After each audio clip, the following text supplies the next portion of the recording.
70 और 80 के दशक में बॉलीवुड में कई अभिनेत्रियों का बोलबाला रहा।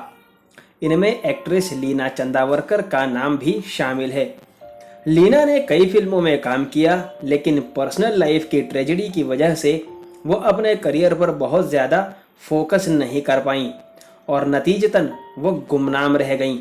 आपको बता दें कि लीना का जन्म 29 अगस्त 1950 को धारावाड़, कर्नाटक में एक मिडिल क्लास परिवार में हुआ था। उनके पिता आर्मी में ऑफिसर थे।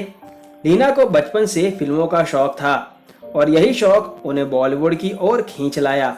लीना की पहली फिल्म 1967 में आई मसीहा होती, जिसमें वे सुनील दत्त के साथ डेब्यू करने वाली थी, लेकिन ऐसा हो ना सका और लीना की डेब्यू फिल्म मन का मीत रही, जो कि 1968 में रिलीज हुई थी।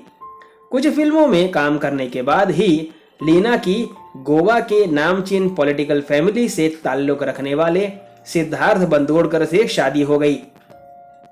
लीना के जीवन में खुशियां आई ही थी कि उन्हें एक जोर का झटका लगा। 1 साल बाद ही पति सिद्धार्थ की एक दर्दनाक हादसे में मौत हो गई। 25 साल की उम्र में ही लीना विधवा हो गई। लीना एकदम अकेली पड़ गई, लेकिन किशोर कुमार के रूप में उनके जीवन में प्यार ने एक बार फिर दस्तक दी और दोनों ने शादी कर ली। लीना ने ये कदम परिवार के खिलाफ जाकर उठाया था।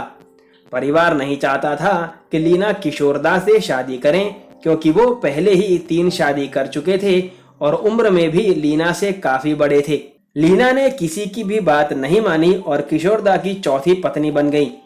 लीना किशोरदा के साथ बेहद खुश थीं, लेकिन एक बार फिर उनकी खुशियां काफुर हो गईं जब 1987 में किशोर कुमार का भी निधन हो गया। 37 साल की उम्र में लीना फिर विधवा हो गईं और उसके बाद वे बेटे सुमित और सौतेले बेटे अमित के साथ मुंबई में रह रही हैं। मोटापे और अन्य बीमारियों से ग्रसित लीना काफी समय से मीडिया से दूर ही रहती हैं।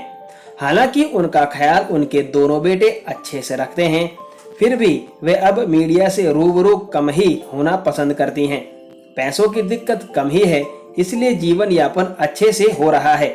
तो ये है अभी के हालात लीना चंदावरकर के।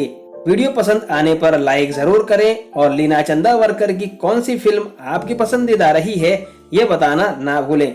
आपके लिए बॉलीवुड की बातें।